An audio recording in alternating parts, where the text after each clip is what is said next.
in the universe as reference?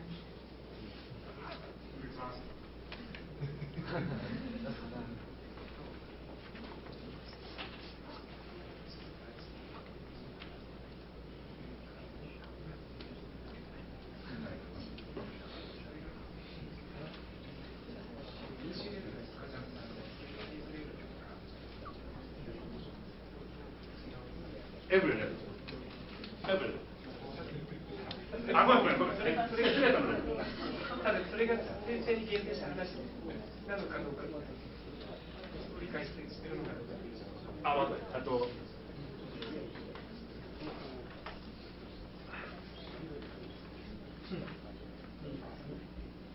部分的には僕もわかりません。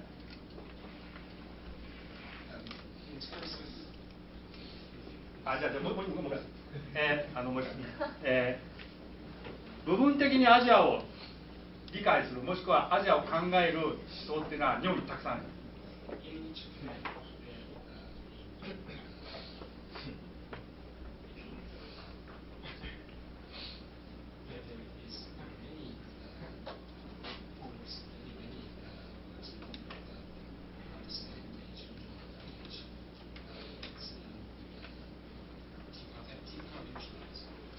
ここで重要なのはですね、国民全体、多くの人がそれを共有できるかどう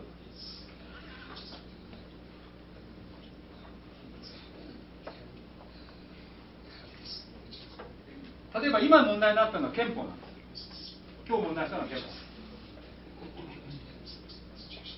これは数人の優れた思想家がいいことを考えても無駄です。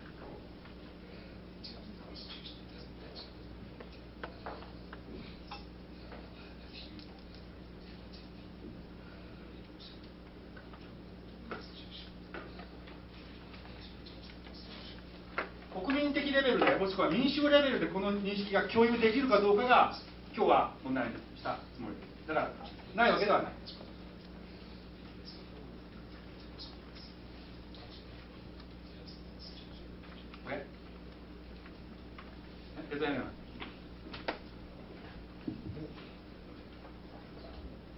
Just wanted to ask about also the three points of comparison, because I understand that the 3 points of comparison actually gives you a sort of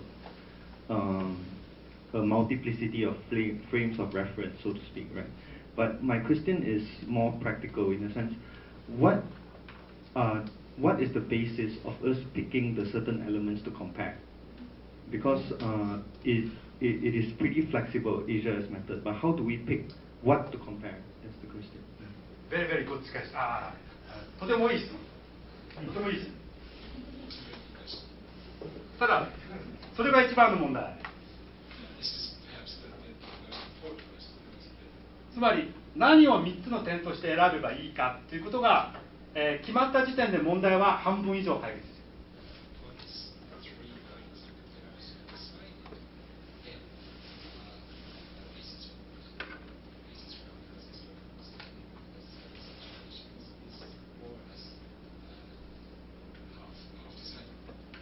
だからその3つのファクター、3つの要素を選ぶこと自体が問題を発見し解決の道を考えることと同時なわけです。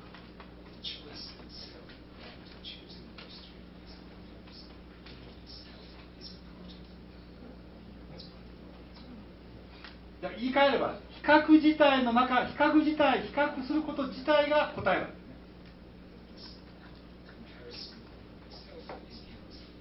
ね。これはとても難しいトライアンドエラー。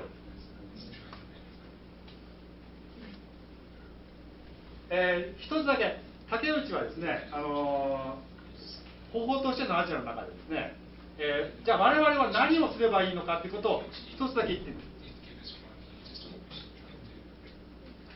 とても簡単なことです。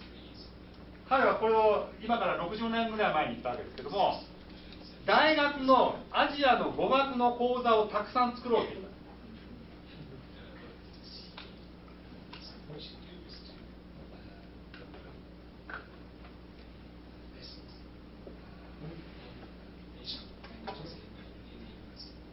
今今から考えると拍子抜けするぐらいに簡単なことです。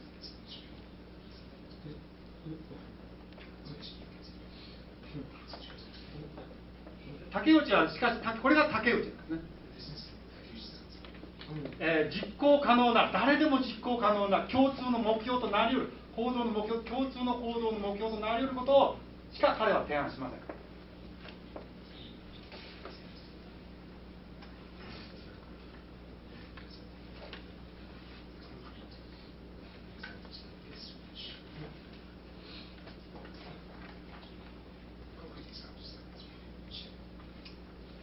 これをちょっと言い忘れましたけど、今のさっきの問題に戻るとですね、発見すること自体が問題の答えいやとても難しい。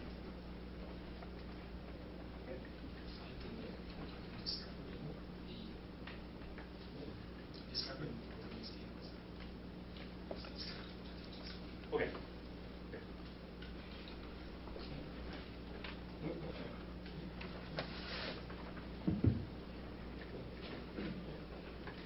Thank you. I have a hypothetical question regarding the essay Overcoming Modernity.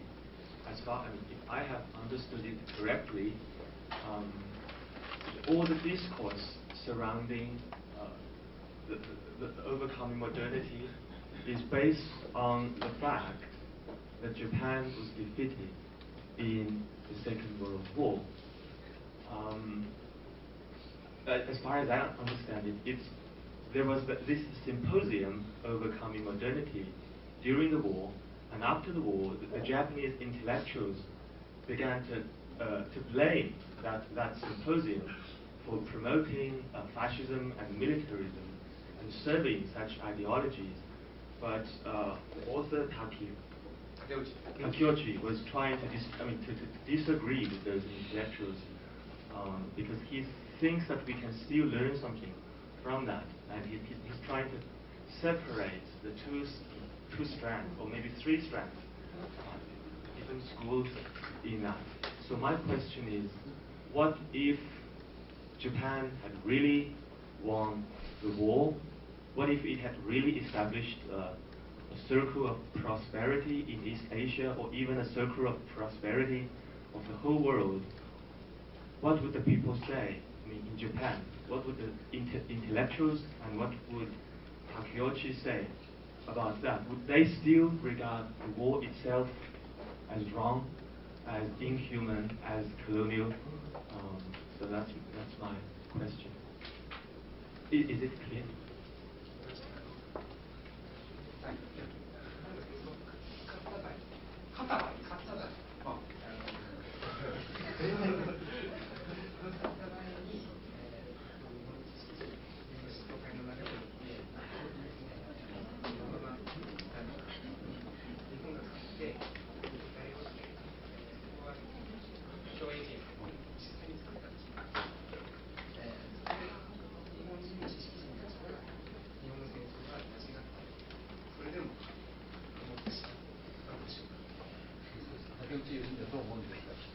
I don't know. Maybe Philip K.D. very famous SF フィリップ・K.D. っていうですね、小説家 SF ライターがいますけども、彼がですね、高い城の男っていう小説を書いてですね、ある小説を書いてて、そこでは日本が勝ったという、そういう設定なんです。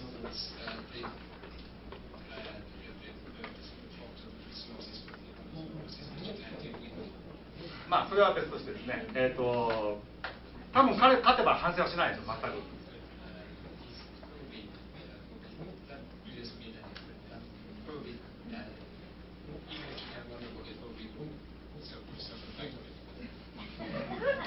負ける、デフィートっていうのはキーワード。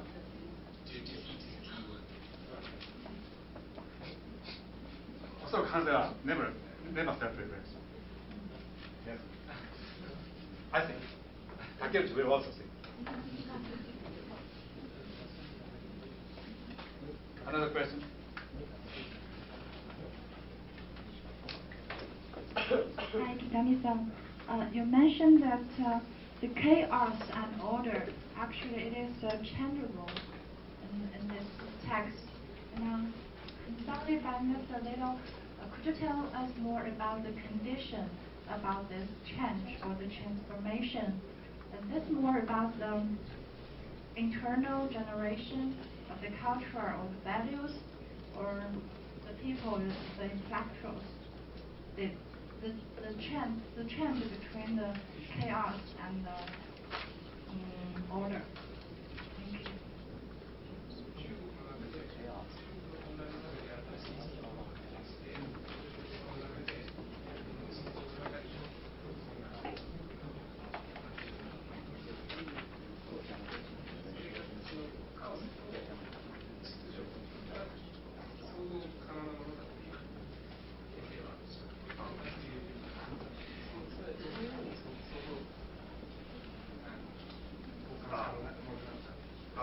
僕はそんな複雑なことを言ってるのではなくてですね、つまり秩序と、秩序と混乱というものがですね、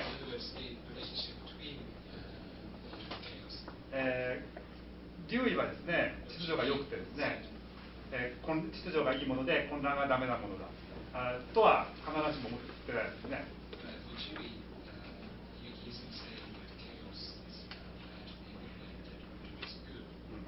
だから、その裏にあるものが何なのか、見かけの秩序と見かけの混乱、その裏に何があるのか、何か新しいもの、それが彼を重視したんですね。ですから必ずしも僕は別にカオスの中から何かを見つけるわけじゃなくてですね、混乱か秩序かどっちがいいかっていう話ではなくて、その向こうにあるものっていうものを劉意は見たということが強調したんです。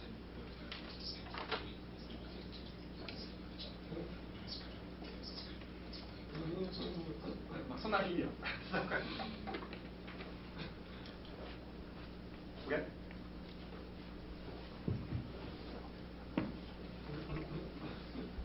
Yeah, but first of all, I just want to thank you for clearing so many confusions. I mean, what I was going through during reading the text.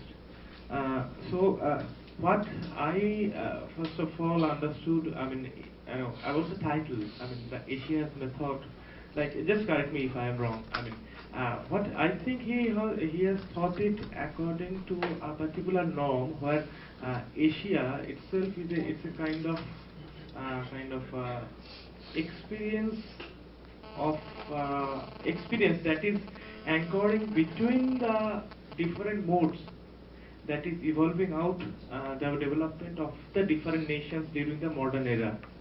And in connection to this understanding, what really confuses me, I mean, that is his position about nation and nationalism. Right? I mean, I just, really feel confused. I mean, if we have read Gandhi, Tagore, or Mao. I mean, to some extent it is possible to understand their positions about the basic idea of nation and nationalism. And when he was writing Asia's Method, it was the phase of the great national conflicts, the Second World War. And I mean, the period he was discussing rather, and later in the post-war period, can it be said he was moving from this nationalism or the national conflicts binary towards a new thing, or he also placed his criticism against the nationalism thing and placed his own understanding through which the history of the human civilization can be understood. So this is my question. まずケシア氏のネーションとナショナリズムの関係にどういうふうにで、その竹内の立ち位置がで多分アジア、東方都市のアジアというのはそれぞれのそれぞれの社会が近代化していく過程の中からそう思いました。で、大きなネーションが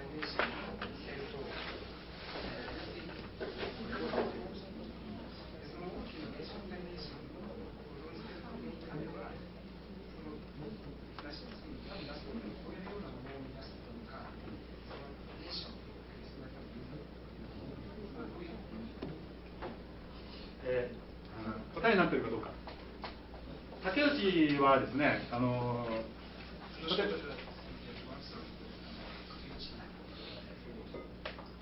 例えばネーションとインターナショナリズムということがありますけども、ごめん、すみません、ナショナリズムとインターナショナリズム、そういう言い方は彼は絶対しません。彼にとってナショナリズムはいいとか悪いとかの問題では全くありません。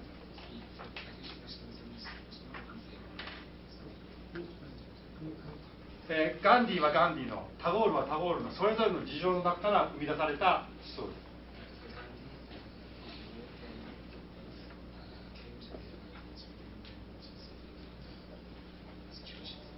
彼にとってナショナリズムとは何かというとですね、さっきから言っているようにですね、関係性の中にある思想です。ですからナショナリズムを超えるとかナショナリズムがいいとか悪いとかいう問題は竹内の道の中にない。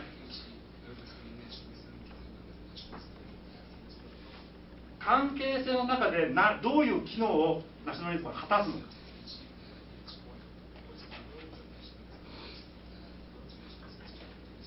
それはどういうふうに作用を及ぼしどういうふうに使えるのか、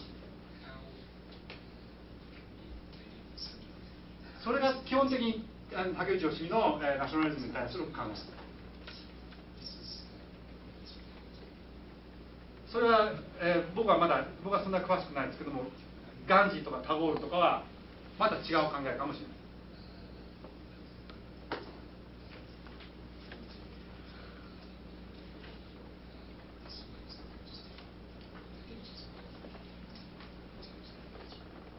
例えばですね、一つだけ例を取るんですけども、彼戦争中を分析してですね、ここにステートファウンディング、この考え方はですね、エターナルウォーとトータルウォー、この3つの関係で、ステートファウンディングを考えないと彼は言ったんですね。から彼は別の同じところで、今日はあまり言いませんですけども、シンボリックエンプラー、ジャパニーズシンボリックエンプラーとからネーションとステートの関係、この3つの関係は彼はあまり言及してませんけど、この3つの関係の中で彼は考える。あくまで彼が言ってるのは関係の中で機能。ナショナリズムが、いいとか悪いとかですね、超えるとか超えないとか、そういう問題意識が彼は全然ないんですね。OK?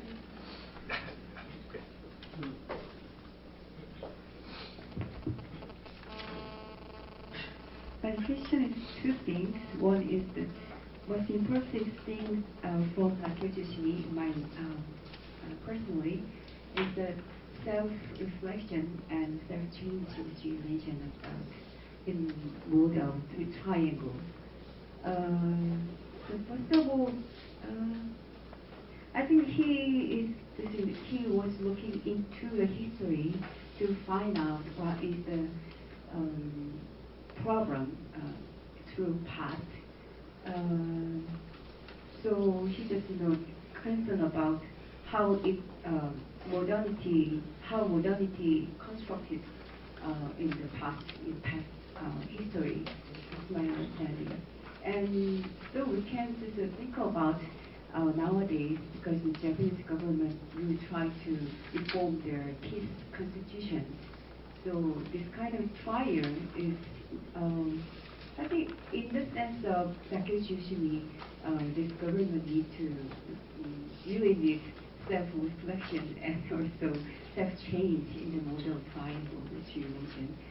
So could you, if we adjust in Takeuchi Yoshimi's self-reflection and self-change in the present time, how would you explain about what is the modernity in the present time, and also what is how modernity nowadays was constructed?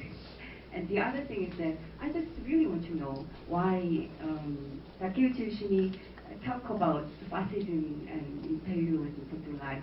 He just deal with the warfare, but he did never mention about Korea, because the really significant point between China and just Japan and colonialization, something like related to the warfare. So I just want to know why he doesn't mention about Korea and the position of Korea in the sense. 近代の問題は大変大きな問題なので、多分おそらく最後の問題だけお答えしますけども、彼はよく竹内義美は朝鮮について何も言ってないと多くの人は言いますけども、そんなことはない。かなり言及はして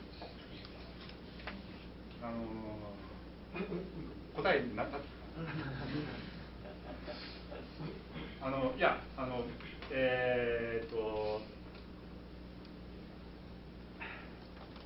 言及はしてるんですけどね。それ答え不十分だな。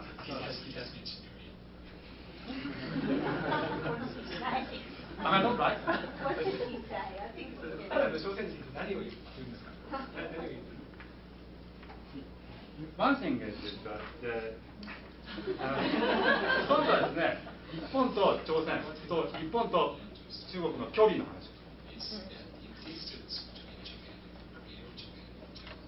中国と日本日本と韓国の距離を比べるとですね、朝鮮の距離を比べるとですね、朝鮮との日本の距離の方が短い。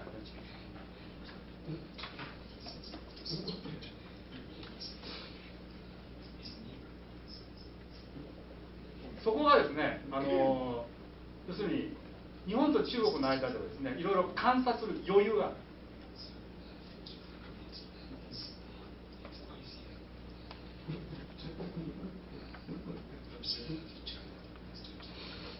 日本と朝鮮の間は短いですから、そこに客観的な考察の余裕がなかなか生まれにくい。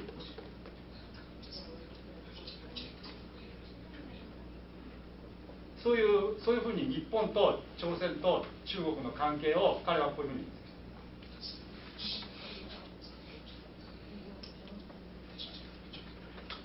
もう一つ、多分読まれてであろう近代の証拠の中にですね、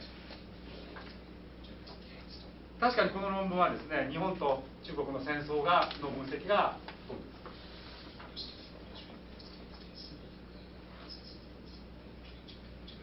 しかし竹内はですね、それをさらに遡って明治からの考察の中でですね、朝鮮併合そういう朝鮮植民にしたということがどういう意味を近代に持ったのかということは言及している。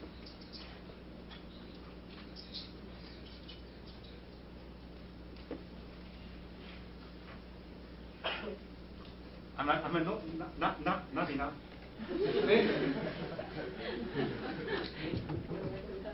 Let's thank Gami for his.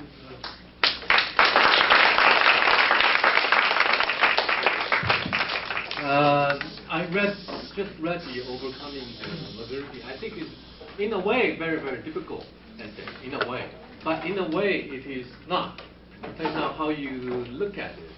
But I think Takeuchi Yoshimi has a reputation to enter dangerous zone. That's what he's famous for. So answer the nationalism question, like people are mobilized by nationalist consciousness, nationalist sentiment. But you can't escape from that. So you need to engage and enter to be, sort of working with the popular consciousness and so on. He has those reputations. So very controversial in a way. Yeah. So it's not a simple thing, sort of we're distancing from this or we disagree or something, right? So, but let's begin the.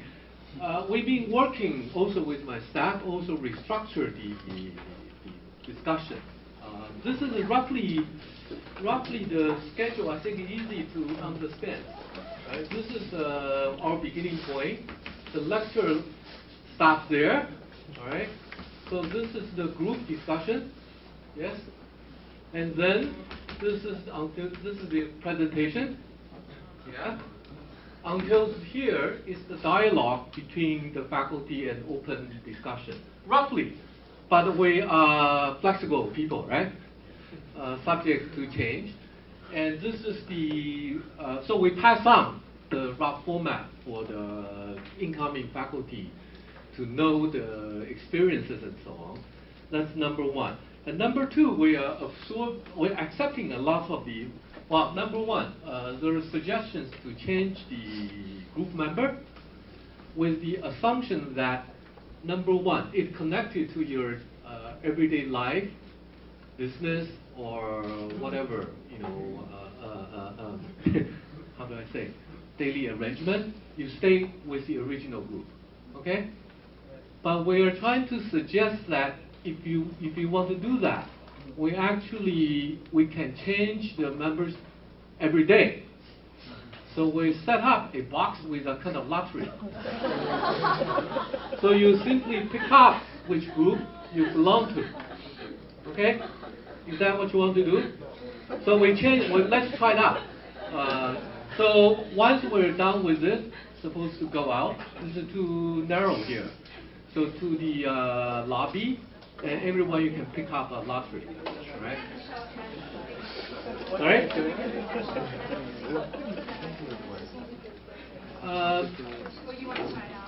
No, I don't want both.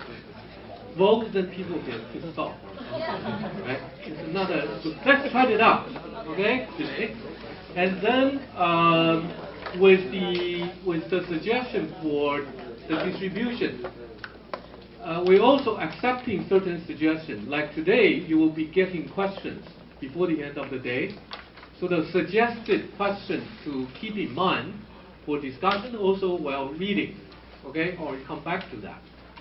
That's number one. And number two, like today, Ikegami prepared some questions for you to think with within the group as a suggestion, right?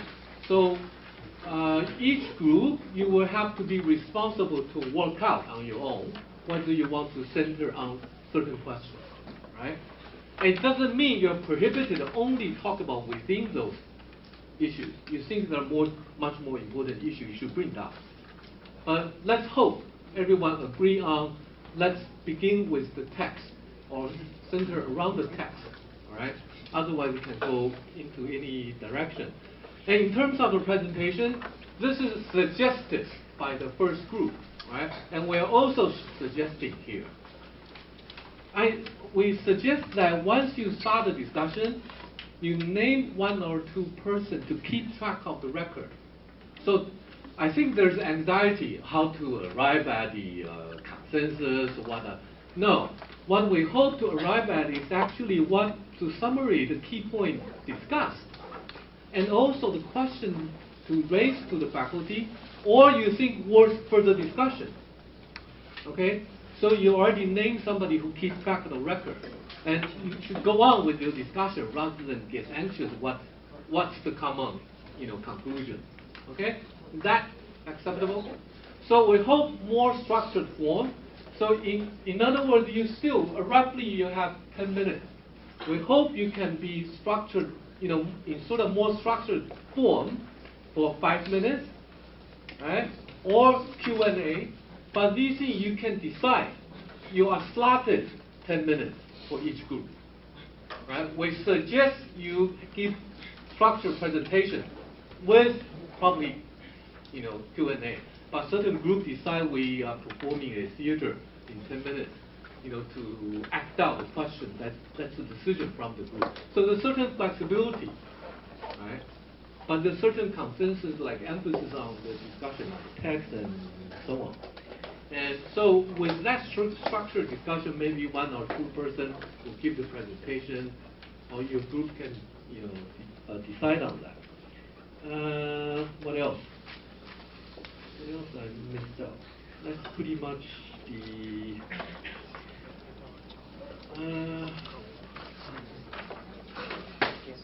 I think that's pretty much the point I want to make. Right?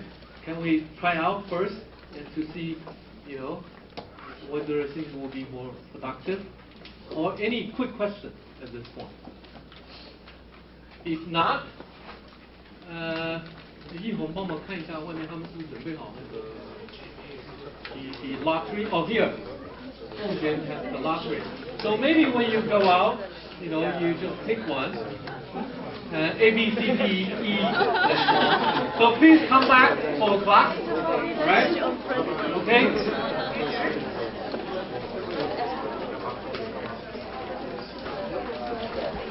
Each team at most 10 minutes.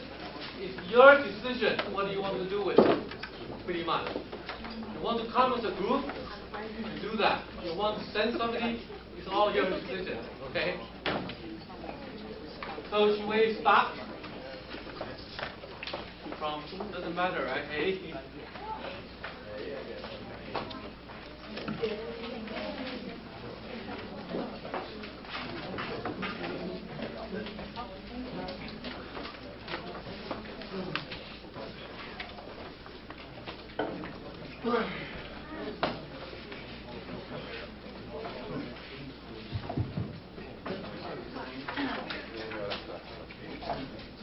I haven't made our thoughts or our discussion structure yet. I'll try to present it with structure. Our group discussion actually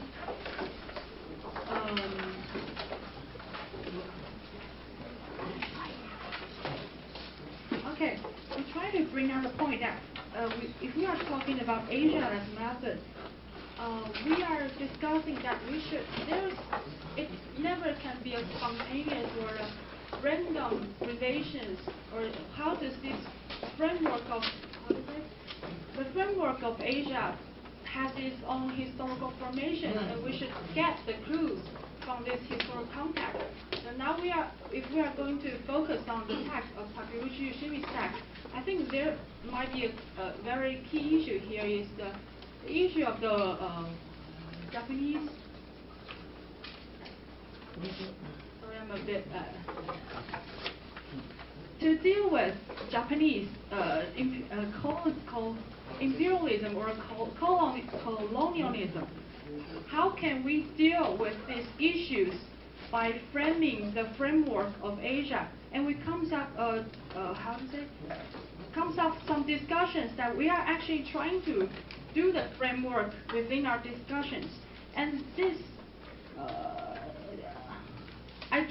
in the discussion, I try to bring out how to form the relations between like Taiwan and Japan, and also includes China within, and also Korea. And now Christine also mentioned that there is also the invasion of Japan back in that war period. So now Asia become a more complicated, landscape or a complicated framework. It's not a given structure, or it's not a given like a region. We actually try to reform or reconfigure Asia in terms or in relations with this the Japanese imperial structures or Japanese colonial structures. And this actually wipe out or actually pinpoints that Asia is never a flat region. It has its own hierarchical relations, and this should be taken notice of. So, and the thing is that what actually form these hierarchical relations, and it has its relations with I think Takeuchi's text is quite significant here, is that he tried to bring more complicated or more problematic reading of that overcoming modernity. This actually relates to these hierarchical relations in Asia. And my point is here that this overcoming modernity, or this issue of overcoming modernity, is just not just the issue in Japan, because since Japan has developed its relations with different places in Asia, like I just mentioned before, and there's also a very close or intertwined relations between Japan and the U.S., because we can see from the historical materials or historical context, as soon as the Japan evaded or retreated from each places such as Taiwan, Korea, Indonesia as well, right, and Philippines, and the U.S. forces comes in like instantly. So how do we read this kind of historical context? And the U.S. actually has to,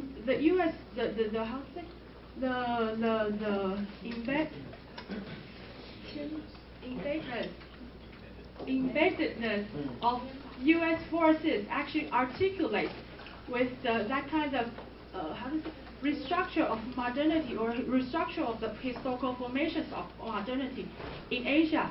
So if we map this out, things would be have a very clear, more of a clear picture of is that how does this issue of modernity or the issue of Western modernity being formed in Asia, and this should be traced back to the Japanese colonialism. And I think that's my very messy presentation. And now let's turn my microphone. I want to talk about something that I felt when I read the text. The first point is that I feel after the World War II, when you talk about something like overcoming the modernity in Japan, I think it's really easily to be defined to be a fashionist or something else or something like that kind. But I think I think the point of Takeuchi Yoshimi is that he think without the total understanding and the total research on that kind of thought of overcoming modernity, you can't avoid the similar things in the future when you meet some similar conditions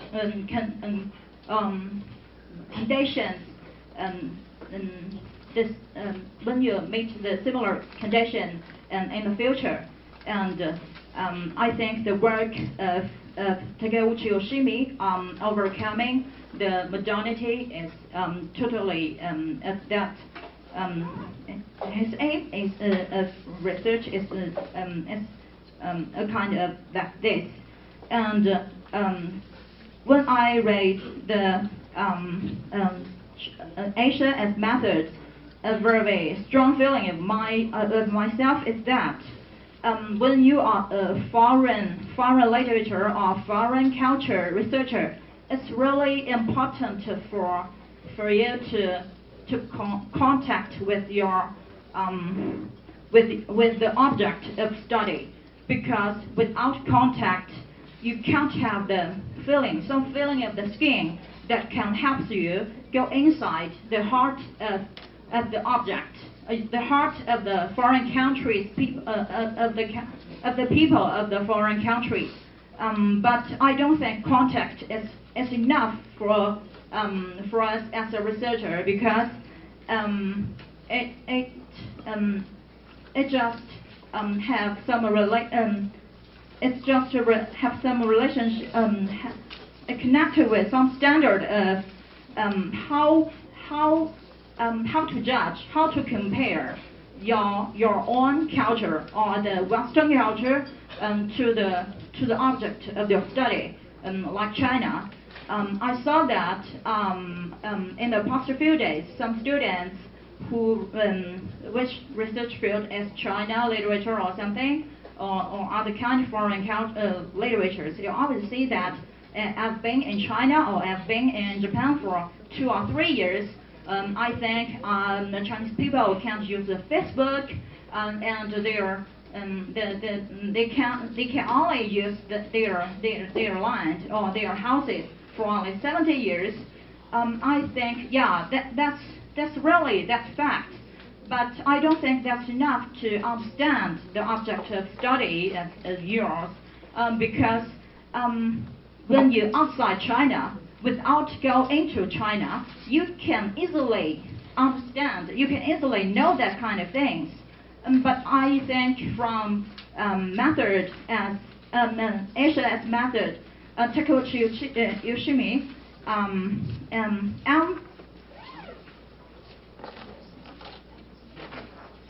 emphasized that you can't use just very surface standard or just Western standard or some kind of standard without the historical understanding of that country when you just judge it, when you just compare it,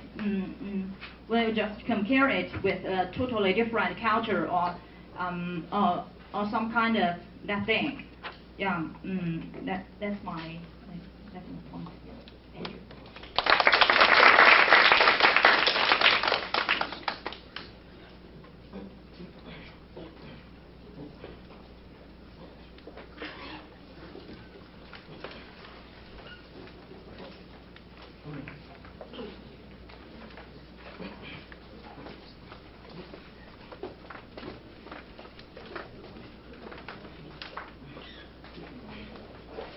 I'll invite all the members of groups to leave, okay? There.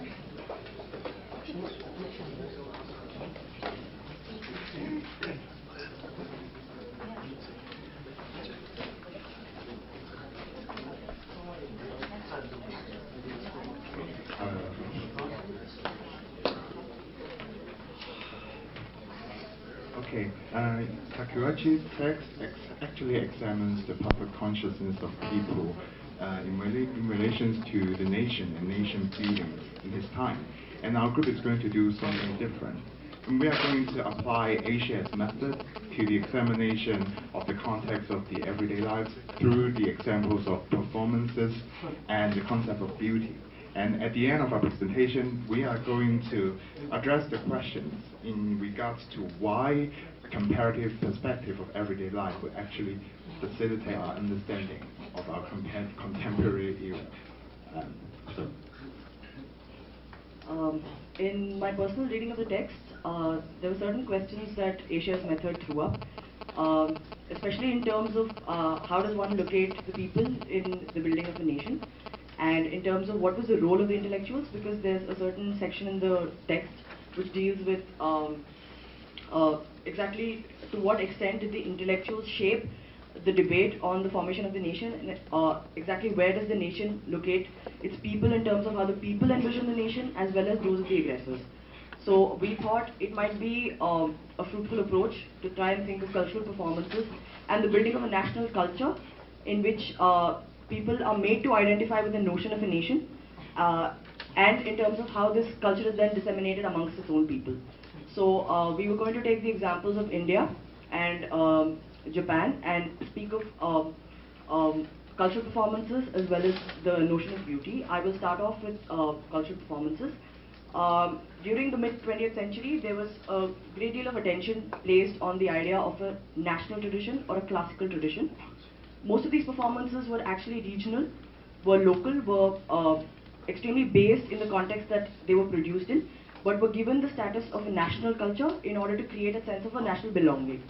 So there were many performances, dance performances, dance traditions. I can take some names, I don't know if you'd be familiar, but classical traditions like, let's say, Bharatanatyam among dance performances, and larger theatre traditions that were given the name of a national culture. These were disseminated in different ways. The radio was a very important way in which people were linked to the idea of a classical music, which was actually a tradition that came out of very specific regional context. So when we talk about the North Indian classical music tradition and the South Indian classical music tradition, these were aired or these were made available to people across the country at specific time slots. So people were made to listen to these programs irrespective of what other interests they may have, because this was state sponsored. This was the state trying to influence the idea of a nation amongst its people. Therefore, the sense of a classical is directly linked to the sense of a national, right? So I personally, there were questions about the role of nation building and people at the essay threw up, which didn't really answer particular questions where I was coming from, which is India, and I thought it would be necessary to locate it within performances.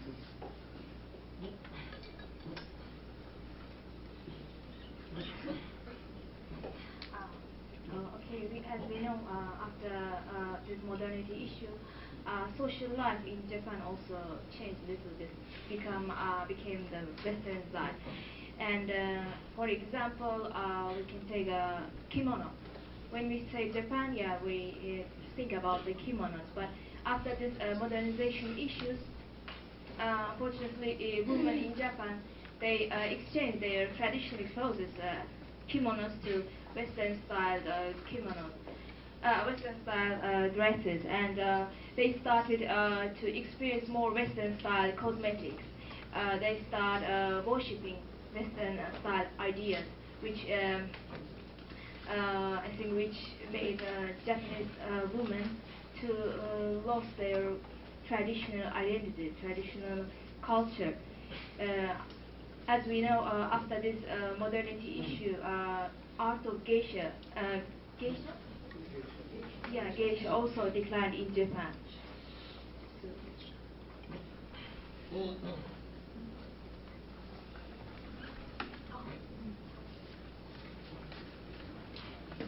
Lastly, I would like to briefly mention why we chose the topics of daily life rather than talking directly about the political or war issues.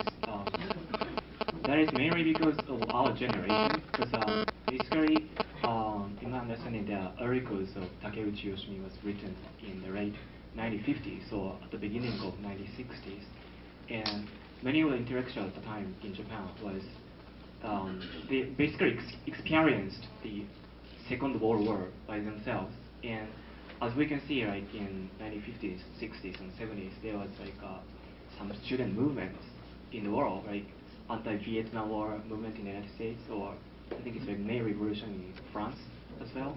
So in such kind of social atmosphere, the article was written. But it is really interesting, but then for us, for our generation, it's not a first-hand experience. So we are trying to think about it more in, we are trying to think about it in a daily life. That's why we talked about the dancing and also costume. And we didn't mention, but we also talked about something about the waste issues, like in the cities. So that's basically why we talked about like daily life rather than talking about the politics or nationalism. And I think that's the end of our presentation. Thank you very much.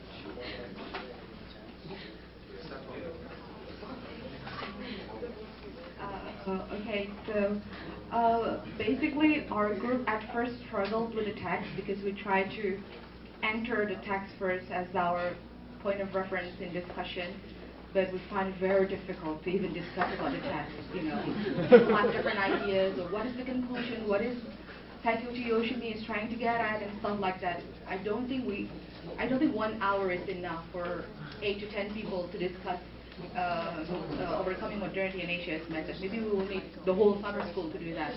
So basically, after that, we plan to, okay, why don't we address some basic questions that we might actually take for granted. So, and then after that, we actually discuss, okay, we have ACS method, but what is this ACS method? What is Asia that we have in mind when we're talking about ACS method? What is the methodology in talking about Asia as well? So I guess we're trying to address to you what we have discussed, but also probably what we can discuss furthermore outside the class.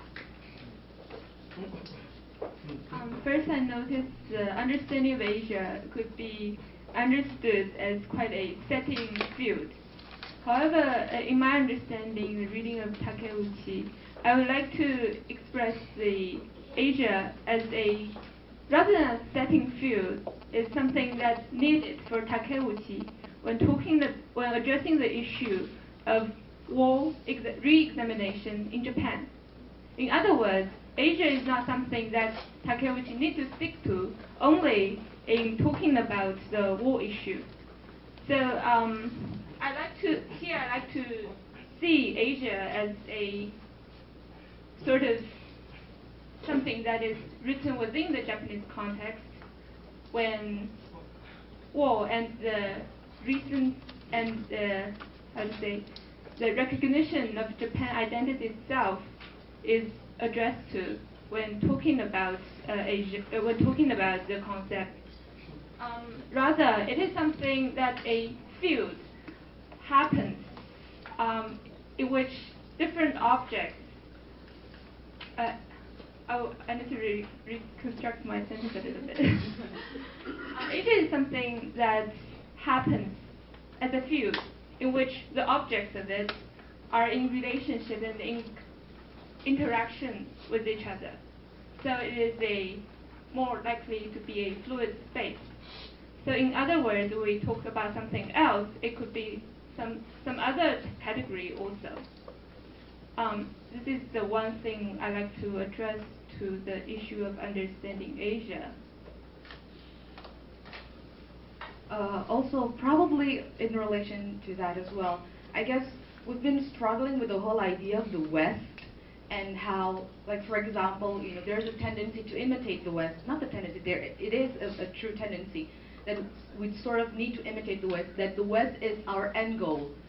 But I guess we also need to re-examine this whole notion of making the West as our end goal, because probably we see the West as the victors and we as the defeated civilization, and thus we need to become the West in order to not be a defeated civilization. Do correct me if I'm wrong, because this is my partial understanding of what Nandi discussed in The Intimate Enemy, in which the West itself is also a victim of, for example, modernization, that even in the West they need to reconstruct their whole social values in order to arrive at what they are. But this is the notion that we forgot to actually take into consideration when we talk about the West. We just see the end result, which is looking at the West as the victors. And also in the sense, in the academic field, for example, we also have the tendency to simply take Western theories and apply it in our own localities without understanding that there's a whole historical, social, geopolitical context of which the theories were derived from that might not actually be applicable to our own localities, that also have its own context, its own historical, geopolitical, geosocial backgrounds.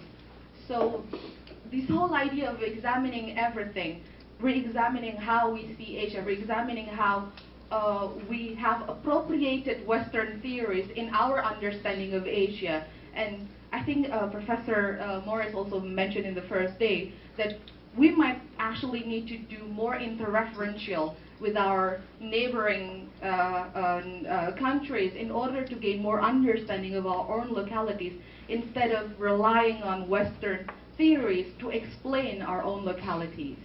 And Jerry is going to continue with modernization. Okay. The third point we would like to talk about is the issue of modernization, because towards the end of Asia as Method, the essay, Takeuchi mentions the issue of modernization, and according to our interpretation, he regards modernization as not as the learning of Western science and technology, but the learning and the acquisition of what he calls the universal values from the West. That is what he regards as the true process of modernization. It's not only on a material level, but it's also something spiritual and mental and psychological, in that it reshapes the whole structure of our Eastern civilization. But historically, those universal values have been brought to the East by the West in the process of colonization. It has been sort of imposed on the East. But this fact, the fact that the universal values have been brought in the process of colonization, does not invalidate those values themselves. So what we need to do as as Chinese, as Japanese, as Asians, is to first to learn those universal values like liberty, equality, fraternity from the West, and then to enrich those values with our own cultural experiences, and after that to teach those universal values, those already enriched universal values, back to the West. That I think, or we think, only I think, is what Takeuchi regards as the correct process of modernization. Just a very quick example. He regards the beginning of Chinese modernization as occurring in the May 1st movement in 1919, and that movement is different from all the historical movements in China before, like all the peasants' uprisings in the past, precisely because its ideal is imported from the West. There are two slogans of the May 1st movement. We call them De Xiansheng and Sai Xiansheng. One is science and one is democracy, and both those ideals of the May 1st movement are learned from the West. And in that sense, I think he regards the May 1st movement as the beginning of the process of modernization in China. Okay, that's how much time. I have a different point was what modernity mentioned within Takeuchi's text though. It's just my view. Of course, toward the end of the text, he mentioned a universalism culturally. And of course, towards that, the format and forms of cultures are expressed as several diversely and in dynamic ways. In my reading, I guess the values are universal. That is to say, in every part of the world, it is shared in some way. However, the expressions are different, and the expressions are different historically. So, for example, in China we have the freedom we experienced are different from the forms of wisdom of freedom that is expressed in other parts of the world. This is what I'd like to address a little bit. So, in this sense, I'd rather like to recognize Takeuchi's expression of modernity as something that is same in value, however different in its forms, in its historical trajectory, and in the way it is expressed. That's all.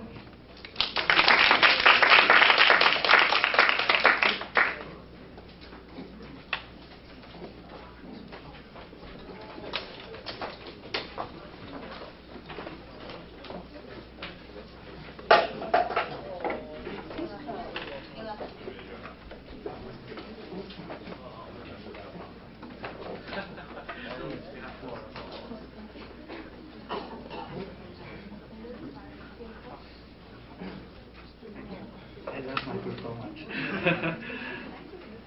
Okay, so well, I've got the privilege to be the one who presents for our group. Actually, we have talked about and discussed about various concepts before getting to this point. But to think according to instruction given, then we have to come up with one topic of comparison, right?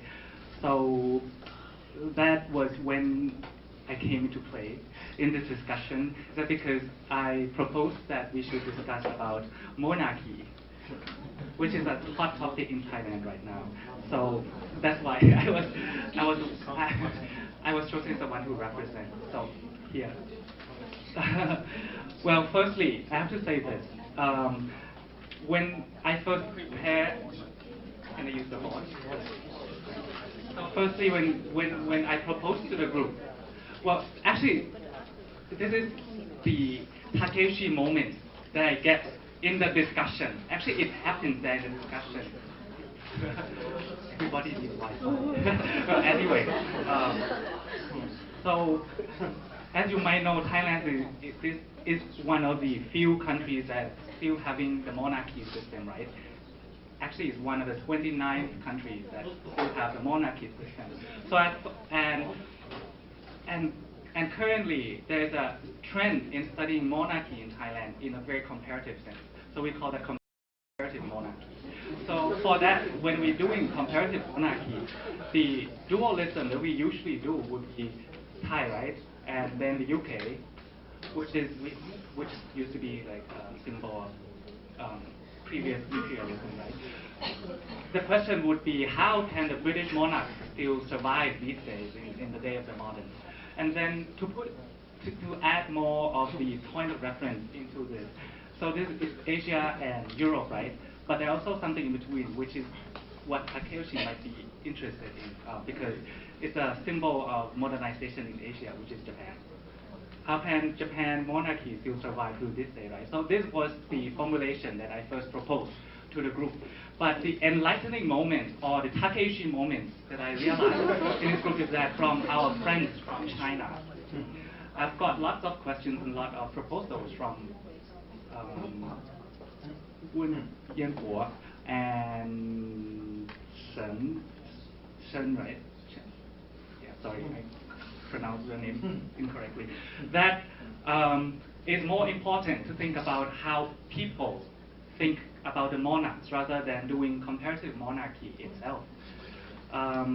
And what about the people perception, people reaction, attitude of the people, everyday how the monarchy affects their everyday existence. So then the formulation changed.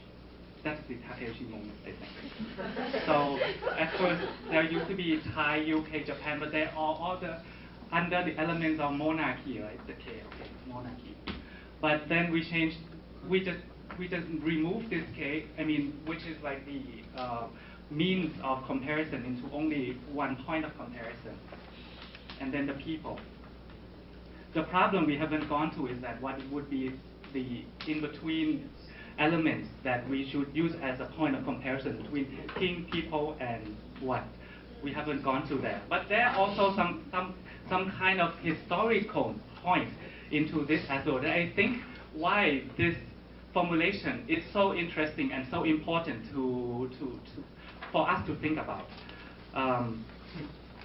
Because what Takeshi is doing is also not just doing comparison for nothing, right? He's doing how people think about certain history, what I would call people's intellectual history, or intellectual history of the people. And in Thai context, how should I say this? It's kind of complex, but somehow there also have that kind of sentiment that Japan has after World War II, that Japan can never be defeated. Also the Thais have some kind of the fantasy that the king can do no wrong. That's the same sentiment you can compare, right, as a point of comparison. But for recently, why the king or the monarch has come into a very popular topic for studying is that in 2006 coup d'etat, if you are familiar with Southeast Asian politics, there was a coup d'etat staged by the military. And then until now, there are lots of people who don't believe that the coup was staged or was backed by the conservative fraction of Thai politics, which the monarchy is included, but not exclusively the monarch, right? And also, that's not the only entry point that people start to get into questioning the monarchs or the monarchy authority. The second point is that in 2010, there was a demonstration, red shirt demonstration on the street, right, to protest against the non-elected government. And then the Prime Minister ordered the soldiers to do active repression by order the soldiers to shoot these demonstrators, and there were 100 deaths on the street. So that was the what Thai scholars Thongchai Vinichakul would call eye-opening experience. So it was the time that self-reflexivity came into play. Many of the Thai Marxist leftist scholars, they sort of enlightened in that moment that is not the monarchy is not like the god or angel anymore, but there's lots of things into play into this. So the leftist consciousness and awareness, I think, it's sort of emerged from this situation. And the problematics of this is that when we think about the monarch in Thailand, it used to stand for many things, right? For one thing, the paradox, just like Japanese constitution that Professor Kegami just described, is that the monarchy stands for national self-identity, right? It stands for something that represents the Thai. But the problem of it as a symbol of national identity is that it's absolute or supreme meaning on the monarchy. I mean, there is no problem if something stands for national identity, right? But the problem stands is the absolutism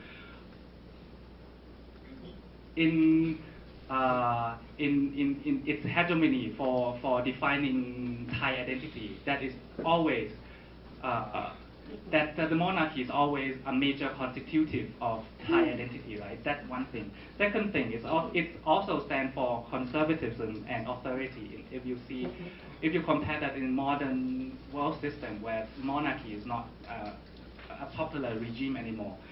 Or thirdly, for Thai themselves, the monarchy stands for some kind of developmentalism, because the king sort of having done lots of developmental projects for Thai peoples. So they have this kind of mixed emotions towards the monarchy. But from all these problematics, we cannot see where is the position or place of the people. So that's why it's kind of very mind-blowing when our Chinese friends suggest that we have to put the people into this triangular formulation that is inspired by Takeuchi. And we can use this formulation to think about what would be the shared elements of comparison. I mean, that would be, if we want to go on this, that would be the next step. And also, it can be used to, I mean, in a way, it can be used to denationalize or de-imperialize the national history, right? And it can also, I mean, many of us today live in the countries where there's no monarch anymore, so it can also like pose a universalize problem and see how do people, even though we do not have the monarch in your country, but there's still some sense of, you know, the authority of charismatic leaders, that people sort of succumb to that power. Also, the soft power of the authority, the symbolic power, hyper-nationalism, hyper-royalism, or even fascism. These are the questions that sort of raised up from this formulation. So, thank you so much, the group and also the audience.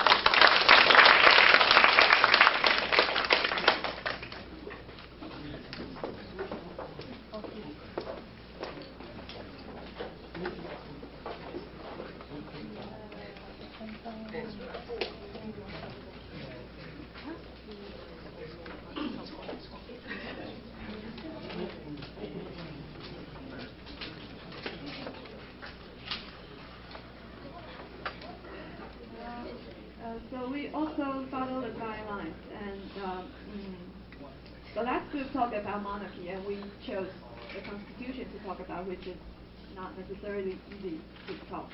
But we discovered several things of the constitutions in several countries or areas, including Hong Kong, Taiwan, Korea, China, and India, and also Japan. How did we choose these reference points? That is because we happen to be in the same group. And then we find that for students from Hong Kong, Taiwan, and Korea, and China, the constitution is a rather abstract thing for us. But that does not apply to the case of Japan that Lisa would talk about that more.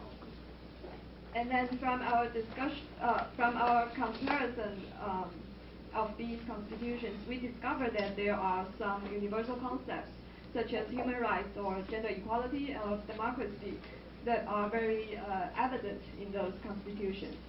And we thought that these universalist concepts meant to do good things when the Constitution is drafted, but somewhat things just went wrong. For example, in Professor Ikegami's lecture, that the United States betrayed the Constitution of Japan, and also Takeuchi Yoshimi also offered a very nice critique of democracy in the text, and which is still valid to us today, until today. And then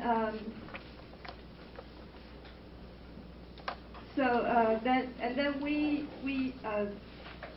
from these as we talk about these universal concepts, we feel that there is a gap between it seems in the constitutions, it seems to reveal that there is a gap between people and the government, in that the people seems to have a trust in the constitution and they want to protect the constitution, as would be showed in Japanese case. But the government, they would do things to revise it according to their own interests. But at the same time, we find this concept of the people, that the gap between the people and the government, and then we find the concept of the people is also abstract too and ambiguous. But the people are there, and we are thinking, who are the people, and in what context should we consider the people? And this ambiguity of the people is also controversially revealed in the Constitution of Japan in terms of translation, and Lisa will talk about it more. This might be the so this might be just to explain the constitution in the Japanese context. So compared to the Hong Kong, or maybe our friends from Hong Kong, maybe the constitution for Hong Kongese is more influenced by the context of colonialism under the British. Then the student from China explained, the mainland China explained about the constitution sometimes conflict over the CCP. Then the India have some extrajudicial police forces have contradiction over the what constitution stipulated. Then in case of Japan, so the Professor Ikegami explained about the background, but the Japanese constitution mostly contextualized after the defeat of Second World War II. So the Japanese current constitution has three principles. One is the guarantee of basic human rights. Then the second thing is sovereignty rests with the people. Unlike the Japanese imperial constitution, which is the supreme power of emperor, was the main framework. Then the third principle was the Article 9, which often Japanese constitution describes as pacifist constitution. Then each three principles have some kind of conflict between modernization project and how to think about the Asian context to seeking the democratization or how to realize the universal value of human rights, or some universal value for the social justice. Then, for instance, if I'm talking about the sovereignty rests with the people, which is also something similar to the context of Thailand. For instance, the Japanese Constitution, Article 1, which stipulates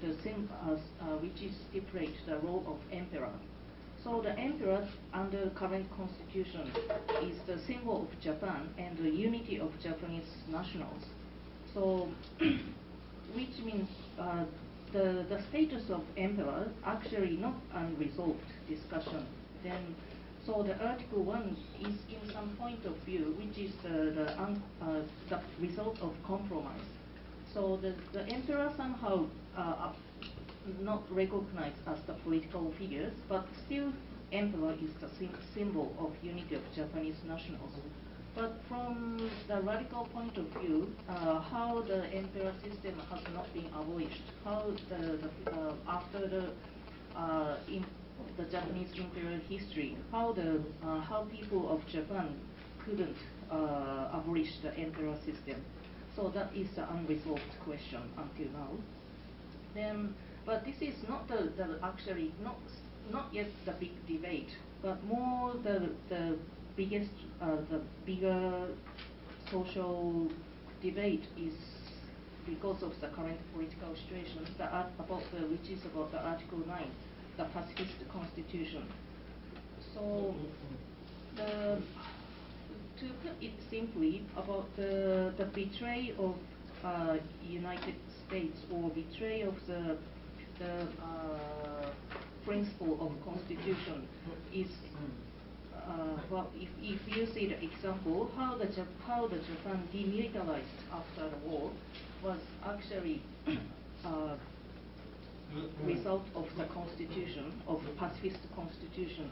But soon after the Japanese constitution enacted in 1947, in the course of intensifying the Cold War, so the United States decided to remilitarizing the Japan. So until now, Japan gradually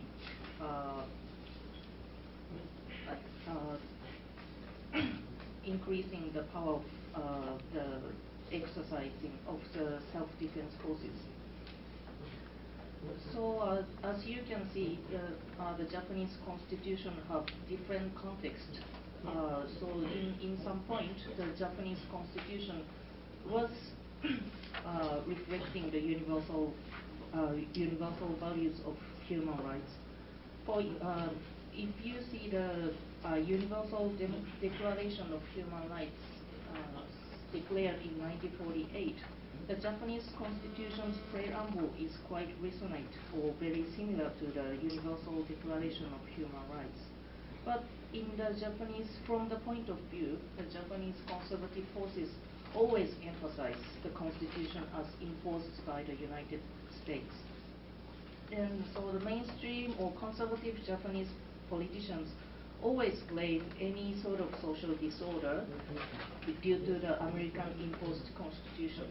Then they emphasize, instead of talking about the universal values, but they often talking about the Japanese tradition or moral or some kind of Asian values in opposed to the constitutional value, not so much highlighting the actually constitution have a lot of universal values. Then also I would like to pointing out, well, what is the constitution for Japanese? We also have the long time history before the Japanese imperial constitution was stipulated.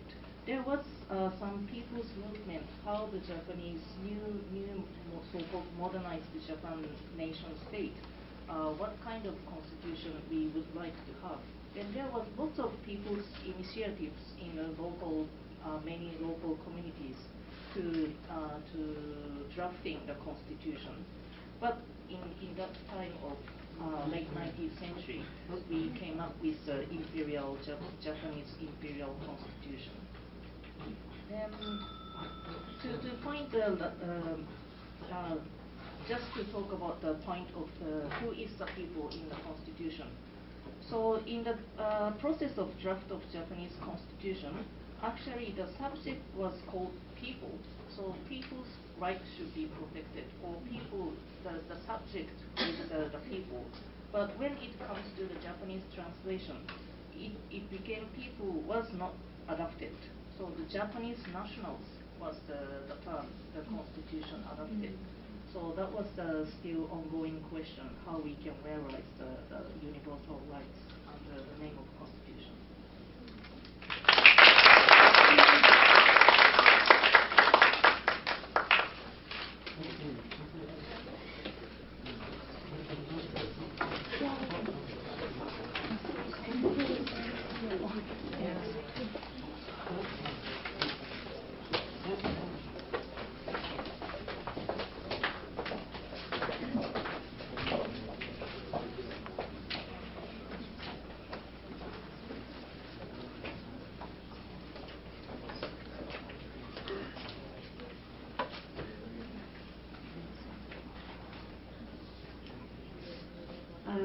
terms of Group F, I addressed some 2 points. We just make a review about the text for overcoming modernity and Asia as method, written by Takeuchi Yoshimi.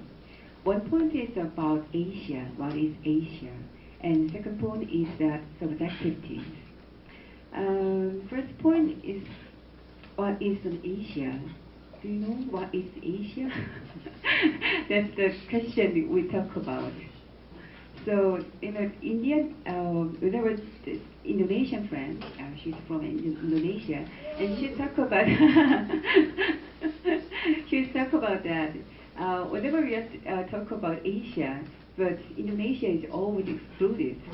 And the other friend from India, he talk about that. He shared his experience whenever we talk about Asia cinema, but there is no, only it is included Korean, Japan, and Chinese cinema there. So, what is Asia means? What is the meaning of Asia? So we just talk about we just make some point. According to the Takeuchi Yoshimi, there is just some point in the mode of triangle. So the Asia itself is really dynamic. It cannot be just defined as just one physically. Whenever we just define Asia physically, it can be the centralizing. For example, the biggest country of Asia, in India and China, or just more economically developed countries, Japan or something like that. So whenever we approach Asia, the meaning of Asia physically, it could be the centralizing China or India or Japan or something like. So it can be excluded. I mean, other countries can be excluded. So the multi-accent is really important to understand the concept of Asia in the sense of Takeuchi Yoshimi. So naturally, Asia is dynamic, and in somehow before taking from the sense of resisting of French Fanon, maybe you know about resisting nation. Maybe you all know about the concept of resisting nation. So in that sense, maybe you can call Asia as a resisting Asia, because whenever we call the Asia, the name of Asia is just from West. It was called West. But when the guys from Mercury University, he told us whenever you talk about in Canada and America, you are the West, they don't want to be called West. They don't want, they are not calling by themselves or to include in West. But so we have just many sense or many points to define what is the West and what is Asia. So multi-accent. So we are talking about resisting Asia or multi-accent Asia, or so in sense of Takeuchi, so you can make some triangle history or this geography or cultural background or something like. So we can make a triangle to understand what is Asia. So it can be more dynamic, and that's why we just talk about inter-Asia instead of Asia, right? That's my understanding. So second point is that the subjectivity. Actually, our team member from China, Taiwan and China, and yeah. So many of us are claiming about the Japanese government's attitude to avoid their responsibility about Second World War and also colonization during past time. So the reason why they always, not always, but somehow the government always don't want to take responsibility about their past. So in that sense, they really need self-reflection. That's why they are talking. I think that's why the subjectivity to reflect their past, they confront their past. It's really important. But Asia's method, that means Asia itself is really, multi-accent and it's dynamic. So method should be the dynamic. In that sense, maybe triangle is really useful to understand what is the subjectivity also. So in the Japanese context, they really internalized victimization after Second World War because they were colonized by U.S. for several years. So they just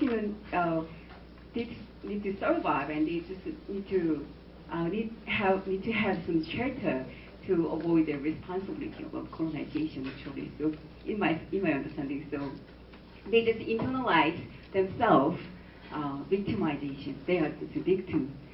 So somehow they, in that sense, maybe he mentioned about what Yoshimi pastime. It really works in present time. That point is the subjectivity. They need to reflect themselves, and also they just find some subjectivity to show a new way of critics about Asia and what is the Asian method like that. So this is 2 points we talk about.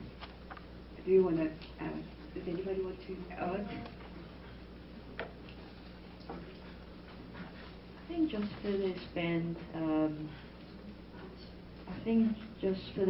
Song-Shi's presentation, in a sense for our group, we are indeed try to do a comparison using a triangle to see what's the production of subjectivity cohesion. I mean, let's just put it that way. Even though we are talking about different definition, the neglection of Asia and the object of consumption of Asia in the cinema sense, the hierarchy of necessity to differentiate each other from the encounter of daily. Indeed, we are just going a roundabout way to utilize these triangles, and yes.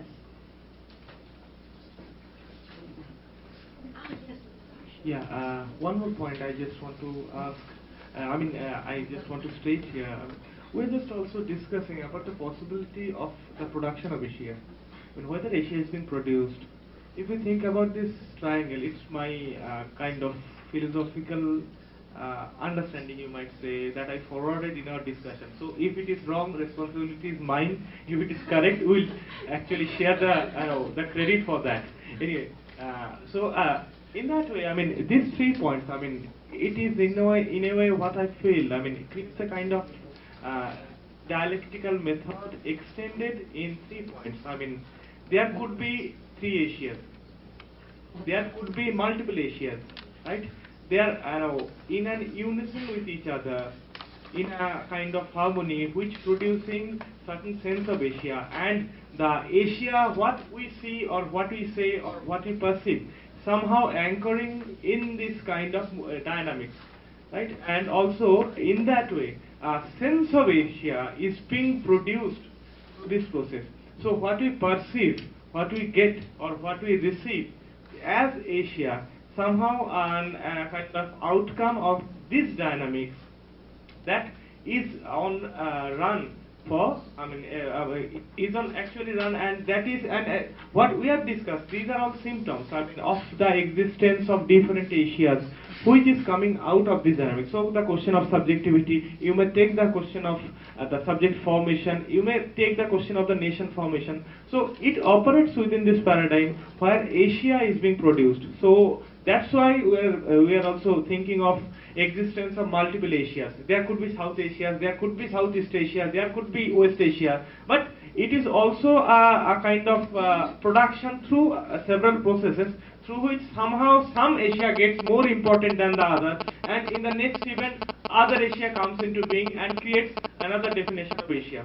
So in that way it is a kind of one side multiple existence at a time, and also different existences in different times and spaces. So this is a kind of, you can say it a kind of ensemble where Asias are being contained and through which this Asia is being produced in its different forms and different tentacles. So I think that is what we have discussed and now we had just presented here. Thank you.